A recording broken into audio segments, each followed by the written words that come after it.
So the last video that I didn't get the best reception. I knew it wouldn't. So I wanted to argue my case over the next few videos. And I wanted to start with kind of my litmus test on whether or not an MMO is a single player game with other players in it, or it's a multiplayer game that requires other players in it.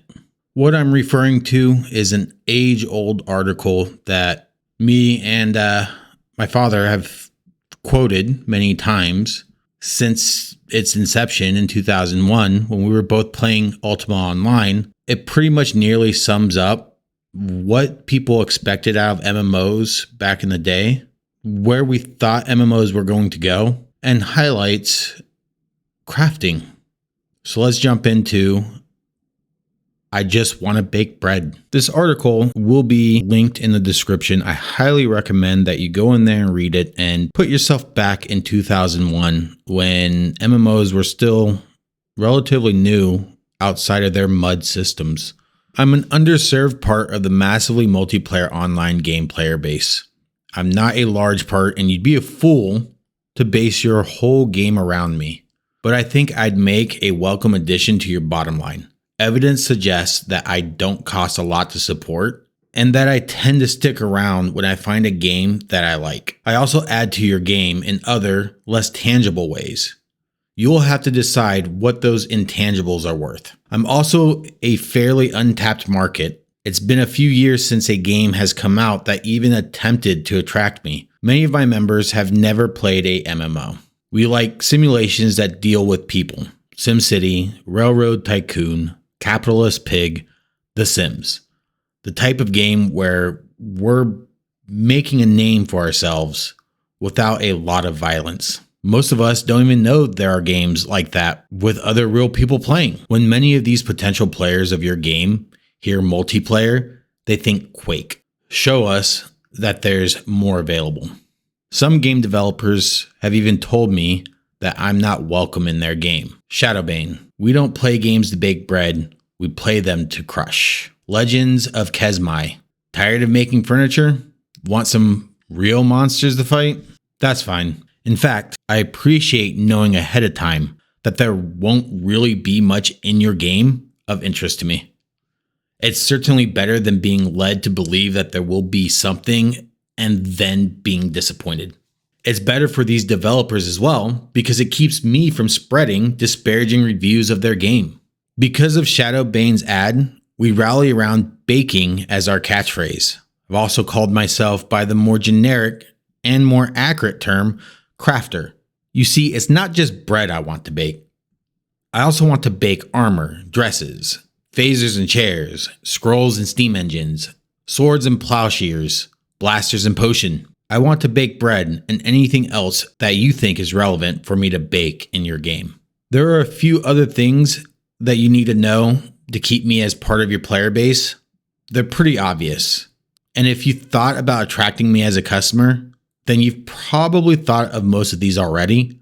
I'll just list them in case you missed one or two. So this next section, each of these bullet points is everything I'm talking about as far as the litmus test. I'm going to go through each point and then kind of go over what it kind of means because a lot of it is in that 2001 text. So there's going to be a lot of words in here that mean something totally different contextually now than it did back then. The things I make have to be desirable to at least some of the players of your game. They should not be necessary for all other players. I know some of your other players have little or no use for me, but they should be useful to all of your players.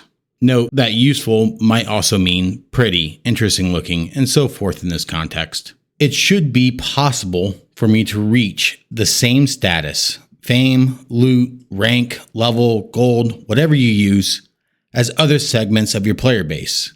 Monster hunters, explorers, player killers, role players. But it is certainly reasonable to take into account the amount of risk involved in the reward. Standing next to a forge is certainly much safer than killing a Klingon. Mining may or may not be. I want to be able to enjoy the other parts of your game too. I know that I won't be as effective as a sergeant or wizard at fighting, but I want to be able to develop some of those abilities. At least let me develop them enough to explore the game that you created and occasionally adventure with my less mundane friends. By the same token, I have no problem with other players who want to bake a little bread, but they should not be as good as someone who devotes more time and effort to it. So absolutely, the end game for you should be much different than the end game for me. The journey for you should be much different than the journey for me.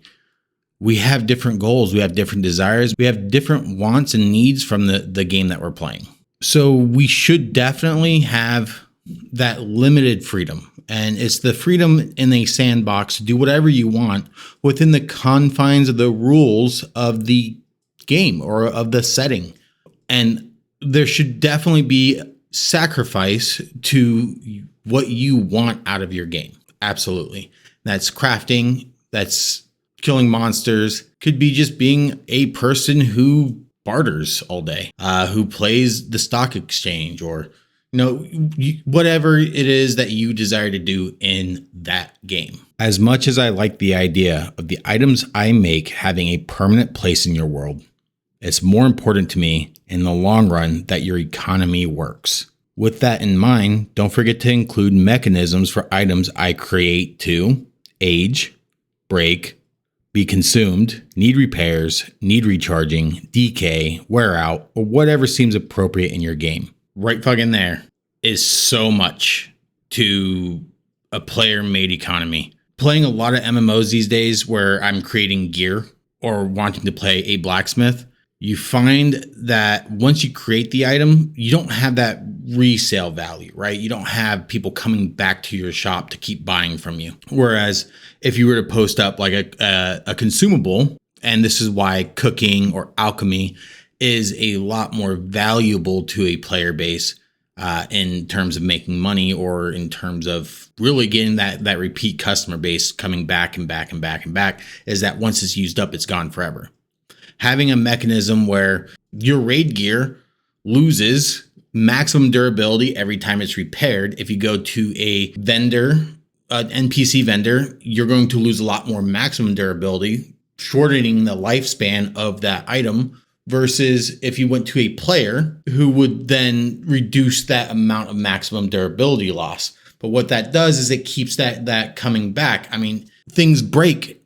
And if you're creating a world that's immersive, that is player driven, that is something that you can play for years and years to come, then make things break for good and make it so that there's a goal for your warrior to keep going out there and getting that loot. Even if it's the same loot, at least you're stocking up, right? But create that dynamic that keeps every crafter useful. It should be easy enough to buy goods from me that other players do not feel that they need to create mules to ensure that they have an adequate supply of the bread I bake. A mule is just an alt character, kind of like a bank in World of Warcraft, where you have that level 1 bank just to have extra slots. That's all it is. Yeah, that's all a mule is. Pretty self-explanatory. It should also be expensive enough to become a good baker that it is not cost effective to make a mule to produce bread for just one player. This cost does not have to be just in terms of shekels. I also consider the time that I have invested as part of that cost. Baking bread does not need to be a complicated subgame that takes a lot of time for you to program. In fact, most of my members are at least as interested in using and or selling what they make as they are in the process of making it. But they don't want the baking to be tedious either. If someone wants 100 apple pies, then there should be a way for them to make the pies without getting carpal tunnel syndrome. They understand that this has to be balanced, perhaps with higher failure, less ability gain, or lower quality pies. And that's okay with them. If you are interested in making a more involved sub-game for baking, then many of us would find it enjoyable. But in deference to those who would not, it should probably be optional. If recipes are needed to make sweet rolls, let us sell those recipes to players who do not enjoy the research sub-game. Those of us who are not interested in a particular sub-game understand that this too needs to be balanced in some way. The economy in your game has to work. Your players have to have enough money that the most expensive things we can make are within reach of and useful to at least some of them. By the same token, your players cannot have so much money that our lesser goods, those made by new bakers, sit on the shelves and prevent new bakers from enjoying your game. Our cost to produce things has to scale well. It doesn't work for our cheapest goods to cost 10 shekels to make, and for our most expensive goods to cost 40 shekels to make. Everyone will buy the 40 shekel variety, and those that cannot yet make the 40 shekel variety will not sell anything. The necessary cost difference will depend on how scarce shekels are in your game. Keep in mind that the scarcity of shekels will change over time and adjustments may be needed. And so basically just ran right through all of that. What they're saying is that the sub game should not be a requirement to participate, and that you can rely on other players to help part of that sub game, like the research sub game. If I can make the recipes, then I should be able to hand people the recipe. And then it jumps back into the economy of things, making beginner level crafters being able to produce something that's useful to players. Make sure your game hits all stages of the adventure, no matter where you are. If you're a beginner, if you're intermediate, if you're a journeyman, if you're a grandmaster, you're going to be useful to somebody at all stages. Help us diversify. If every baker in your game is exactly the same, we'll be bored.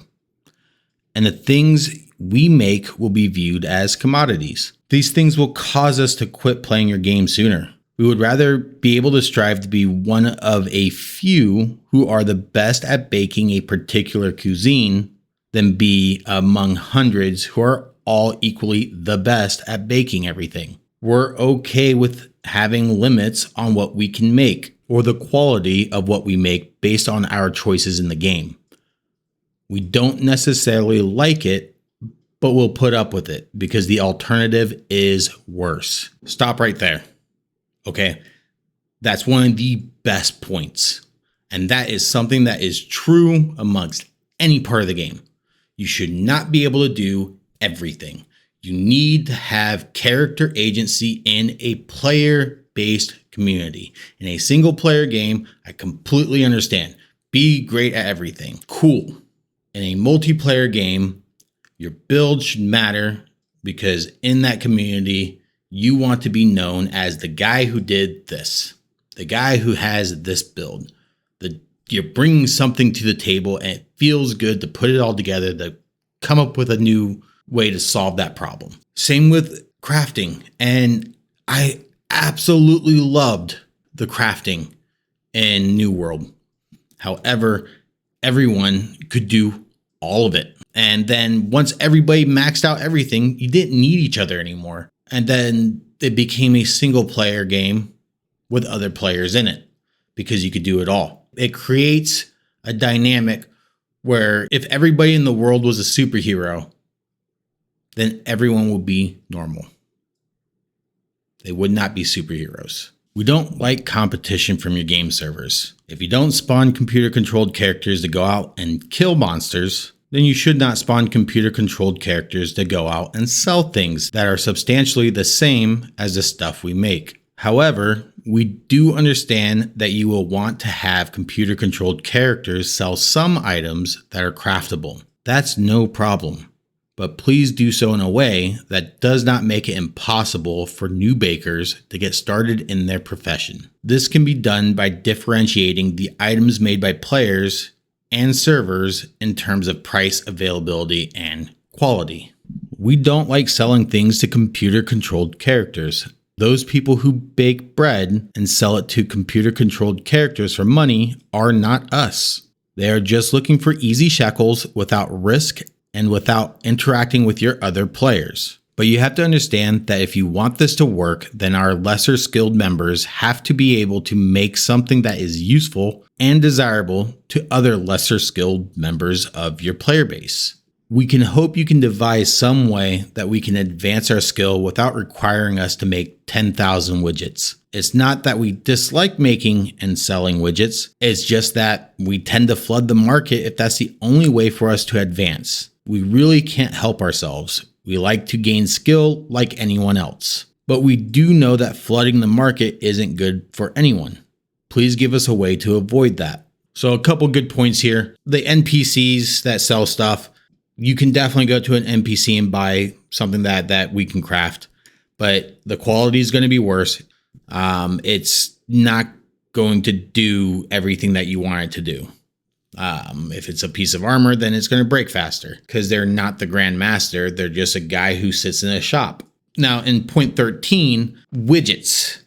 That is just a word that he is using to substitute, say, making 10,000 wands of a copper wand. If everybody is flooding the market with that one item because it's the only way to progress, then it becomes a very common item and it's not worth anything. So it just becomes a stepping stone to get into the next tier. So now we've just cut out a part of the game that shouldn't even be in the game at that point. Granted, in real life, doing something repeatedly over and over and over again does make you better at that thing. Practice makes perfect. There are other parts of crafting, and I'm just going to throw it out there, just an idea. There's other parts of crafting that I think should be able to increase your crafting skill. Say you gain some skill for making the hilt. Then you gain some skill for making the blade. Then you gain some skill for sharpening the blade. Then you gain some skill for making the crossguard. Then you gain some skill for the intricacies that you add to the crossguard. Then you gain some skill by adding fire to it or a fire enchant to it. So all these little things, even though you're putting it into one weapon, is giving you more skill. So the better your craft, or the better that, or the more that resources that you put into that one item, not only does the item become better, but you gain a lot more skill from doing it. But that's how you create agency. That's how you create a more believable world. That's how you create that immersion that an MMO is supposed to bring.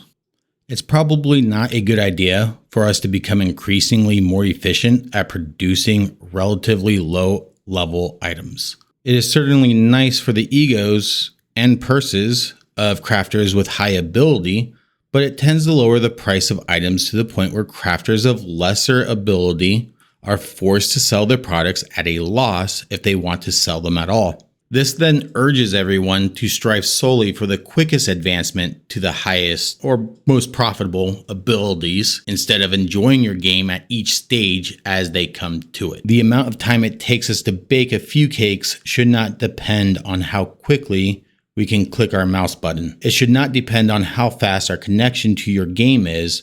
It should not depend on how advanced our macro program we use is. Characters with the same traits, abilities, equipment, and raw materials should take the same amount of time to whip up some cakes. Please don't make us into Twitch bakers. When you're writing your game, give some thought to expanding crafting in the future. Then don't forget us entirely. We tend not to be as vocal as some of your other player base, and the additions need not be large, but they will encourage us to keep playing and let us know you're listening. We generally think it's more important to tweak things to make them both balanced and useful than it is to add new things. So a few things to unpack here. I think that decreasing the time as you get better it does make sense to a certain point. It's about getting the ingredients together and putting it all together and then putting it in the oven. That would be faster for somebody who is a skilled chef or a skilled baker. However, the baking part stays the same. Just because you're better at baking doesn't mean that when you put something in an oven, it comes out 5 minutes faster. It's still going to be the same time. It's just the prep work and everything that you're putting in it is going to be better. It's going to be of a higher quality. Now, the whole Twitch thing was what this person was afraid of was the young bucks. The younger generation, the millennials coming in there with their Quake skills, because the average MMO player base were people who used to play MUDs, which were multi-user dungeons. So when you think about this person back in 2001, they like to put everything together and crunch the numbers, playing 4D chess, thinking about everything before you did it. Whereas the millennials were coming in and they wanted something a little bit more fast-paced than what the MMO genre was offering at the time. That is basically what the first 2 points we're making. The next point is, and I think this is something that is true amongst all MMOs. True MMOs, not single player games with other players in it. True MMOs is that you don't have to add things. You don't. And if you add things in a way where it makes sense, where it includes the other items in the game, kind of like horizontal progression, but it can have vertical progression too. You get a lot of feature creep when you start to add things into your game, right? You get a lot of scaling issues. This is what happens every time you do a new story arc in Final Fantasy 14, is that the gear before, even though it's one patch apart, the gear before completely doesn't matter going forward. You're just going to replace it all. And every single patch, you're replacing it all. Every story arc, you're replacing it all. Why would you ever use that old gear again? Why? That has no purpose. Adding unique options for us to theory craft, keeping in mind that there are older items that might not be designed as well. And you could go the route of, say, League of Legends, where they're doing those champion reworks on those older champion designs to fit the more modern champion design. Find some way to let us know about your game. There's a chance we'll stumble across it on our own, but you can increase that greatly by letting us know you've done these things. No one is marketing their game to us now. In fact, some games clearly don't want us baking bread anywhere near their players. We don't expect a major marketing campaign, but if you do some of the things listed above, let us know so we can try them out. The next game to really try to support our style of play will not only gain many loyal players, but will also be enhancing the quality of their player base. Not many cool dudes bake bread. Thanks, and we look forward to playing your game. Again, this whole article is going to be linked in the description below. While you're at it, give me a thumbs up and a subscribe if you like this content, or give me a thumbs down and tell me why I'm a piece of shit. Either way, let's have a thoughtful discussion around it. Everything summed up in this article brings you to the idea of what MMOs were back in 2001, what they were thought of to be, who these people were, what the dream of an MMO is, because I would argue right now, there is not a single MMO out there. There are no massively multiplayer online games right now because every game is designed with single player in mind. Stand there, look at menus, pop into a game with a few other players. Might as well be playing Call of Duty, right? Hit that matchmaking button. Basically, the difference between an MMO and a single player game with people sharing a world is, one, you can just remove all other players from the game and still play the game. And for the most part, clear everything. Obviously, the instance content or the content that is group oriented is scaled unbelievably high, right? But as far as the game as a whole, you're able to just enjoy the game as a whole and never interact with anybody. In fact, you don't even have to talk to people in current MMOs. You could just pop in, do your thing, and then pop out. And that is a single player game. That is Skyrim. That is Cyberpunk 2077. That is Elden Ring. Whereas what this guy is talking about is a fully realized immersive world that, as technology has grown, should have continued to innovate and develop on this part. This is what a true MMO would be, as you cannot do everything because you are limited in scope as far as what your character can do, with the ultimate freedom to do anything that you decide that you want to do, to have that agency, but ultimately rely on other players to get what you need out of the game, to get where you want to be. Yes, you can be a single player. Absolutely. You can. And Ultima Online, you don't ever have to talk to anybody. However, you'll never have the best gear. You'll never have the best weapons. You probably will never kill an ogre lord. You probably won't have all the reagents that you need to cast your spells. You probably won't be able to do much other than sit there and do nothing. That's all I have for you on this part. The next part, I'm going to talk more about innovation and where MMOs should be right now versus where they are. And I'm going to take a lot of looks at different single player games and show you that the genres of all these single player games have gotten better and better and better as technology progressed, and MMOs have regressed. We're now in a place where MUD systems are more like MMOs than our current gen MMOs. And that is a stone age. So if you want to see that, please click that subscribe button again. Thank you so much for watching this video, and I hope you enjoyed it. And I hope you found something here that you can agree with.